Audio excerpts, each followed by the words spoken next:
নমস্কার বন্ধুরা, আমরা একটা জন্মদিনে গেছিলাম। দেখো, জন্মদিনের পার্টিতে প্রথমে এগ ডেভিল, তার সাথে স্যালাড, গরম গরম এগ ডেভিলটা মানে স্যালাডের সাথে দারুণ লাগছিল। তারপরে দেখো মিক্সড ফ্রাইড রাইস চলে এসছে। আমার সাথে অতনু বসেছে, দেখো অতনুকেও দিতে হবে, অতনুকেও দিয়ে দিল মিক্সড ফ্রাইড রাইস, অতনুও খাবে। তারপরে চলে আসলো চিলি চিকেন। এবার দেখো চিলি চিকেন দিয়ে মিক্সড ফ্রাইড রাইসটা মানে মেখে খাচ্ছিলাম, দারুণ লাগছিল গরম গরম, আর রান্নাটা খুব ভালোও হয়েছিল।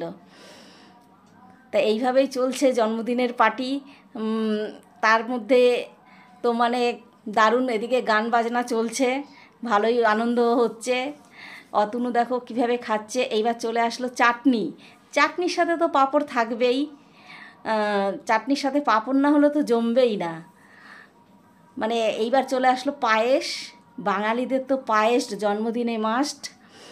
তা পায়েসটাও খুব দারুণ হয়েছিল। এইবার দেখো রসগোল্লা পড়ে গেছে পাতে।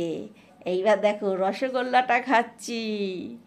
রসগোল্লাটা খাওয়ার পরে দেখো ওইদিকে অতনু কীভাবে রাইসটা খাচ্ছে, মানে ওরও খিদেও পেয়েছিল। এইবার কর্নেটো চলে এসছে। এইবার কর্নেটো নিয়ে জন্মদিনের